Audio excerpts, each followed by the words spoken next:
Hey, what's going on, everybody? Welcome to the Thriving Minds podcast with your host, Walter Parada, where we strive to provide you with empowering talks so you can live to thrive. I hope you find yourself in the right frame of mind, focusing on all the things within your control. Remember, if you enjoy these empowering talks, make sure to subscribe to our podcast and our YouTube channel. All right, so today's episode, we're going to be talking about asking better questions to improve your life. So do you ever wonder of the questions that you ask or that people ask in general? If you're asking the right or high quality questions that gets you going in the right direction? It's common for us to overlook the power of asking better questions or high quality questions because of our want to get to the end. And that's largely determined by the results that we're after.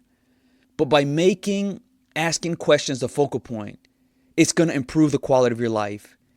It's a transformation of thoughts and ideas that leads to new worlds that fuels the so many possibilities. So the question might arise, how exactly is asking the right questions going to improve my life? Well, when you ask questions, especially the high quality ones, it's with the intention of learning. It's gaining information and knowledge that feeds your mind, that you can apply that going forward. See, the mind is just like our stomachs. They need to be fed. And when it's done on a consistent basis, it becomes satisfied. But when you don't, then that's where boredom starts to set in. Do you ever wonder why that happens? And it's really a signal that your mind is itching to be fed. It's hungry. It wants to learn more. And learning has so many positive effects on the brain, which increases neuroplasticity that rewires, makes, and strengthens connections between neurons. Simply put, it makes your brain and your mind stronger. And from there, you're prepared to take on bigger things. That ambition that you have is coupled with that confidence that is gained through what you learned. So as better and better questions are being asked, it makes you more open to many new things. Eventually, this leads to better and better answers over time. And with that, the answers will not always be the focal point because it's merely to open doors to a new avenue or a different avenue to help you gain greater perspective, to see the bigger picture. This is especially helpful in those times that are very challenging because while initially they might be seen as a negative, it's expanding your horizons that can help you see that this could be an opportunity, a very pivotal point to change for the better.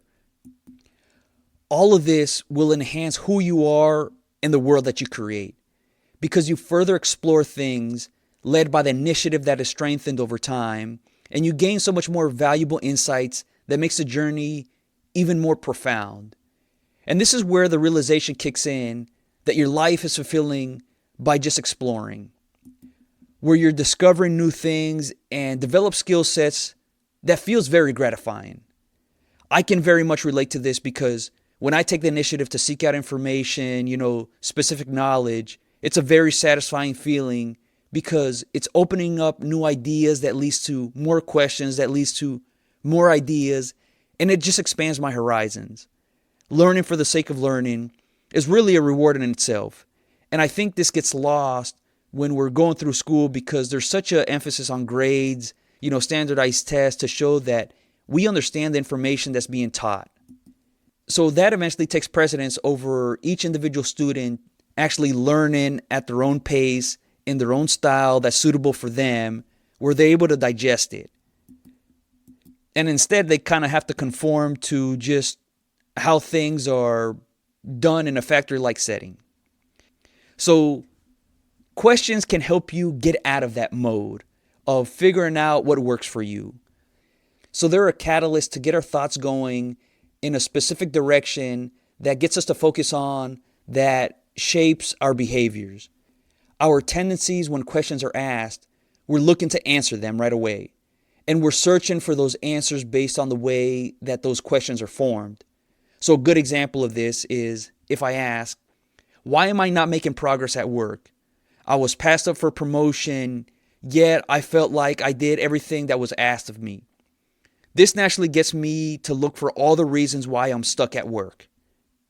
In whatever it is that you're searching for, you're going to find enough evidence to support to a degree the question that was asked. And this could be a very legitimate thing. I'm just not making the progress at work that I need to. But what if I were to ask a better question than that? What if instead of me asking, why am I not making progress at work, I replace that by asking, what do I enjoy about my current work? This gets me to focus on the aspects of the job that are positive. And if I find certain aspects that I do enjoy, then that gets me a little bit more optimistic, that builds momentum in that direction, that helps me pivot for the better. I can just build on that. If I come to find out that there's very little that I enjoy about the work that I do, then that can help ask other questions that can help me make the changes that are needed.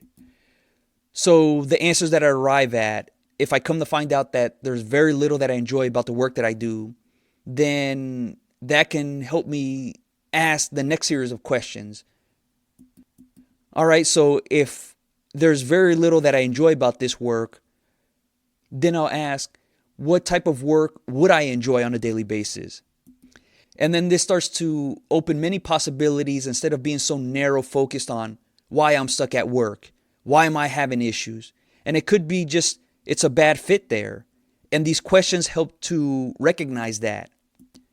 The right questions can get you to focus on what's needed to help you make the progress that you want or that you need. It's expanding your mind to see beyond what the challenge is right now. The first way the question was posed was in a negative context that leads to finding evidence of negativity to support it. The second way it's framed is optimistically, that leads to finding the positive aspects. Each one is searching to prove what's being asked.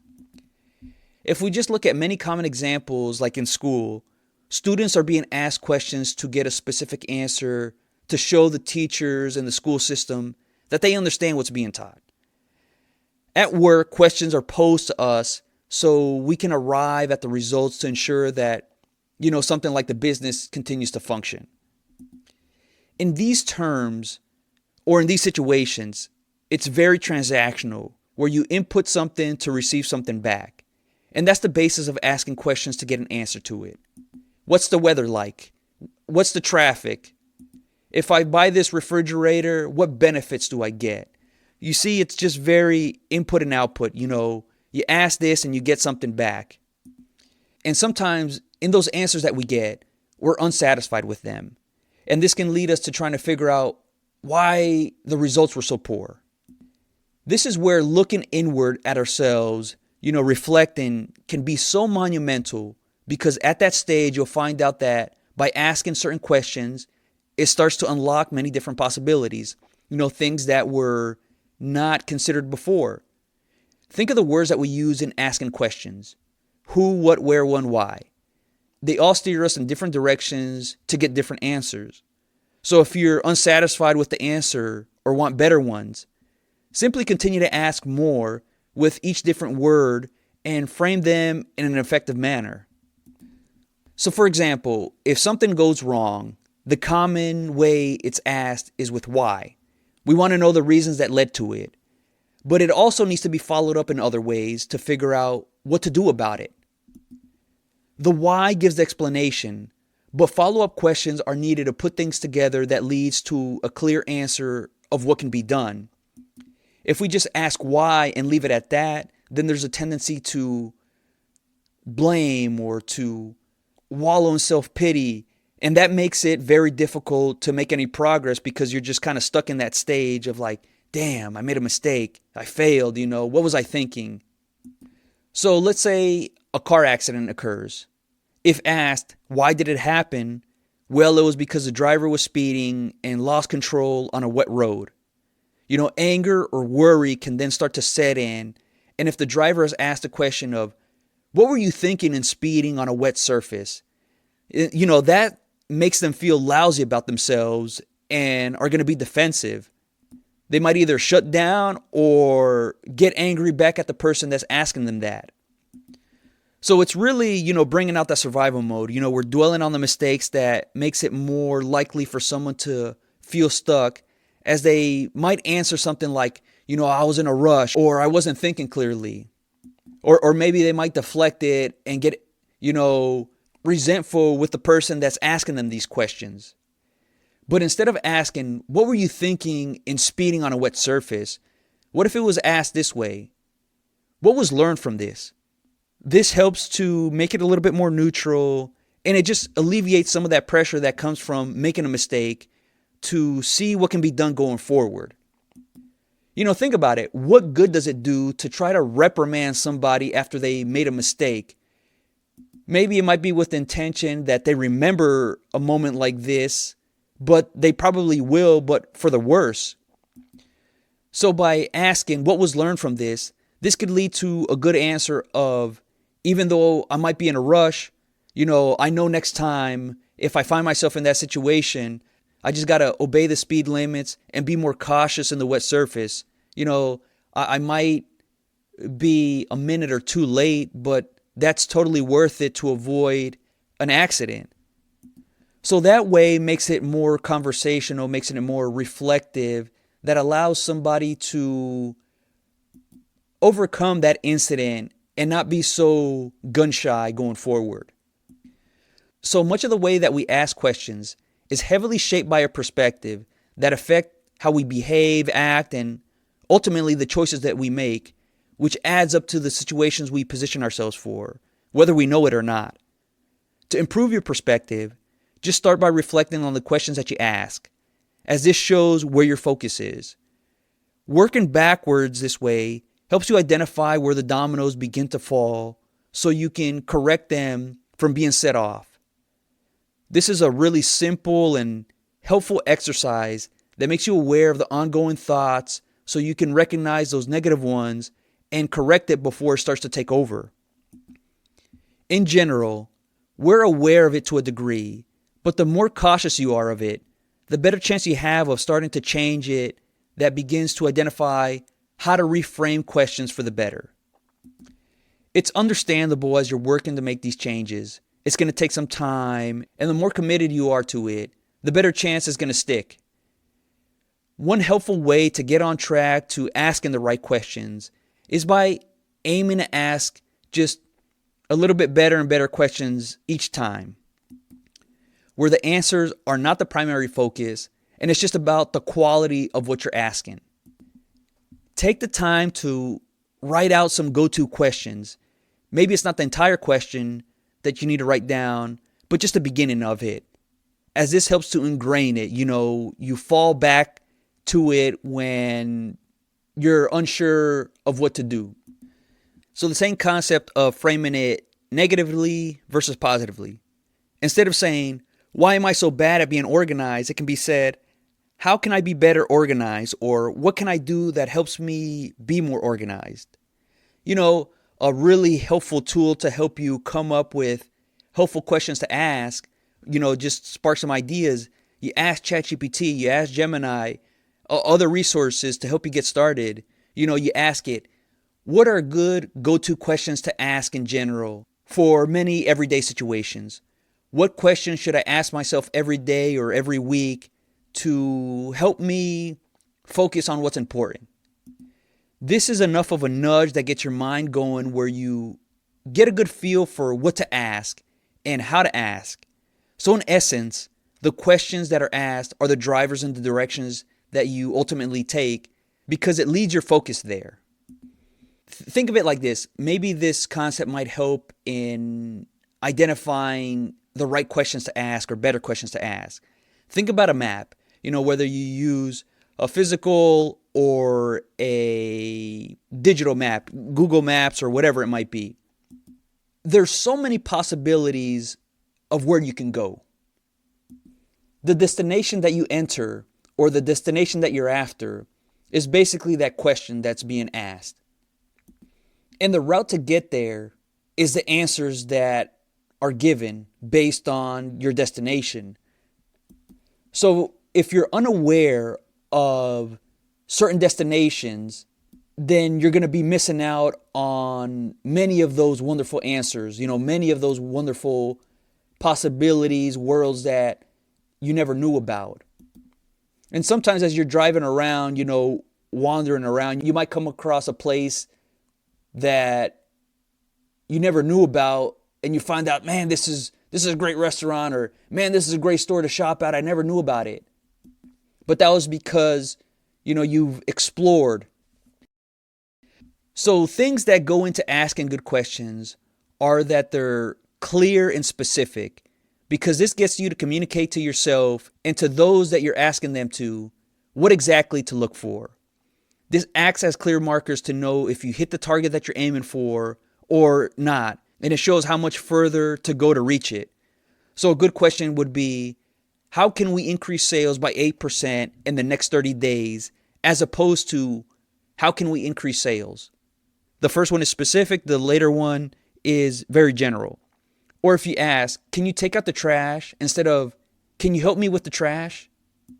One is stating specifically what they want, the other one is kind of implying. So the more precise the question is, the greater understanding there is with everyone involved, that leads to less mistakes and better experiences and results. Another aspect of a good question is it's driven to make progress, where it encourages what can be done about it. This helps to alleviate what can be seen as overwhelming, to take action and build on it. This is especially helpful when any setback occurs, because the initial letdown can be deflating, that naturally makes us more reactive and negative. It aligns with the concept of, what are the things within my control? What can I do about it to make a difference? Starting small encourages just to get started, that keeps you going in that direction. And the third part to asking a good question is it encourages curiosity, looking for the many possibilities of what could be.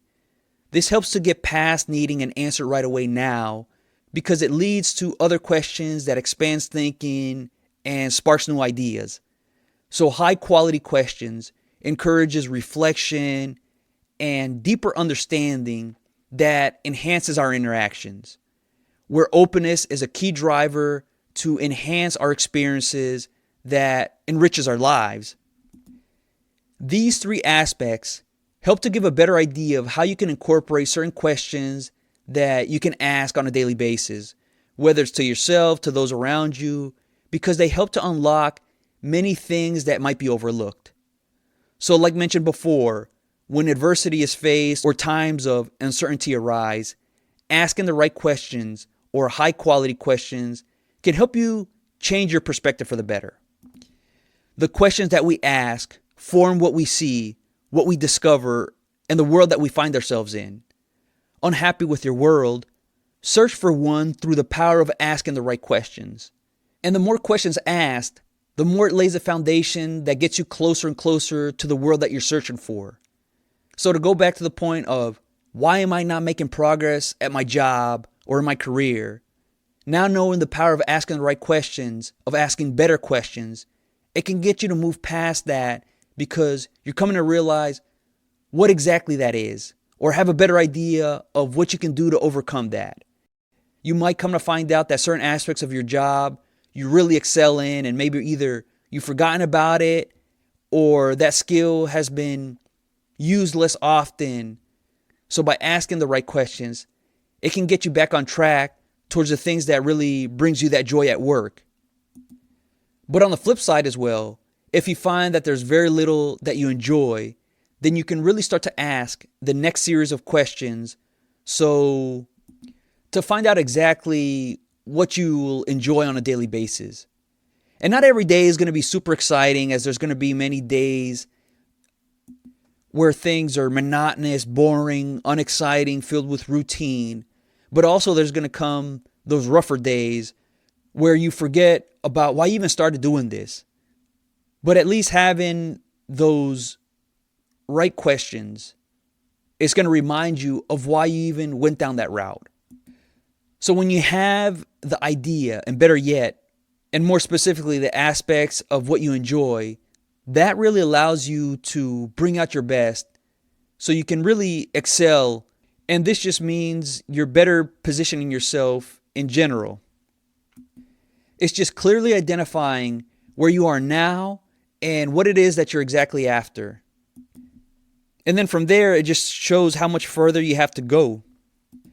This is actually a very common thing why maybe we I don't know, I don't want to say we lose part of ourselves, but the great things about ourselves is slowly being masked by many daily compromises that are made simply for the fact of survival, ensuring that we're staying in line to maintain our job or, how we make a living. It can start off as a small compromise where you take a job because you fill the role, you had the skill sets that they were looking for. But really you had other plans of doing something else. And the thinking could be, well, I'll just do this temporarily until I make my next move of what I really want to do. And then maybe there might come the time where you ask yourself, I've been at this job for so long. This isn't what I envisioned for myself. What am I doing? This job doesn't bring me any joy. What am I doing here? I need to move on. And those types of questions can start to get you going in the right direction. This starts to change your perspective simply through focusing on a different aspect. And then you're seeing so many more opportunities as opposed to what appears like a bunch of limitations. A lot of times why we even start to ask questions is because something is wrong, where it requires us to correct it. There's probably underlying issues present, but they were ignored, and eventually it boiled over to create a problem that's being faced. This comes from a reactive standpoint, only doing something, and in most cases, only asking questions after the events happened. Let's move beyond that and be proactive. Ask questions about the many things that catch your attention. Let curiosity lead the way, and not just when something goes wrong. If you happen to ask questions only after the fact, then it makes it very difficult to thrive. Proactive questions allow you to see what's coming your way. That gives you more time to prepare, to better seize the opportunity that are present, and handle adversity well. So this reduces being overwhelmed by focusing on what's necessary that makes a difference. Think of asking yourself what truly matters to you in life, and if you're prioritizing them. This is a question that takes time to answer, but it can be so transformative. Once you've identified them and are honest with yourself, you can move forward with a greater purpose. If you're not aligned with them, then you can make the necessary changes. But asking yourself these types of proactive questions gives you a greater understanding of why you do what you do, where you spend time on it instead of chasing something that is unclear and is not important to you. The sooner that you can recognize this, the happier you're going to be with yourself because you know what to allow in your life and quickly move on from the things that are outside of that. While a question like this might seem obvious to ask ourselves, the busyness that we operate with, the daily things that occupy our attention, somehow makes us forget about it. And then our free time, we're recouping to get back on that treadmill. But through a prolonged time off, usually coupled by a wake-up call, such as losing our job or a health scare, almost forces us to evaluate what we've done and if that aligns with what we want, what's important to us. This can be a very heavy process to go through, but a necessary one to grab our attention and start living true to ourselves. So as you're asking these better and better questions, these high quality questions, the answers seem less of a struggle because they're just going to be so very clear, so evident. One of the great things about asking more and better questions is that it's filtering out a lot of answers that are not suitable to you. From an individual standpoint, the answers that satisfy us needs to fit our needs, needs to fit our style. Just like the concept of other people's roadmap of success might work for you, it also may not. You got to find specific aspects, and in this case, specific questions to help you uncover those answers to best equip you. In those answers that you're given, not the ones that you find on your own, but someone else gives them to you, come to question them and ask, how was this answer arrived at? How is that suitable to my circumstances? The more general that a question is, the more general the answer is going to be that may not have much of a positive impact. So a simple answer to the rough times, you might be facing is if somebody says, well, the answer is you just got to think positively. And in general, that's somewhat helpful, but can mean so many different things. I could be thinking about what's positive is the things that bring me joy. So that's pizza. But at the time, I might be going through a financial struggle. So how is pizza going to help me? It might make me feel good in the short term, but how is that a solution to the problem that I'm facing? That's the type of generic advice. I wouldn't even call it advice, but just generic words that have no meaning. Instead of saying, you got to think positively, it needs to be phrased in a more specific way, such as, I understand that you're going through a rough time financially, but what might excite you if you're able to turn this around? What would be a pivotal turning point that would cause you to get out of the struggle? The way this is framed actually leads you to find something that you can describe in somewhat details to get you to refocus and take some sort of action. And then from there, it starts to build momentum to get you out of that rough period. And also the questions that are posed by others, let's restrain ourselves from answering them right away.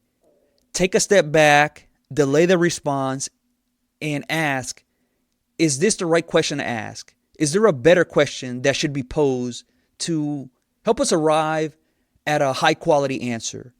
This might come off as being a smart aleck or that you're arrogant, but if you can frame it in a non-threatening, productive way, then there's a better chance of it being accepted. So if the original question by a leader is, why are we performing poorly? You could ask, what if we ask the question of, what do we need to do to perform better?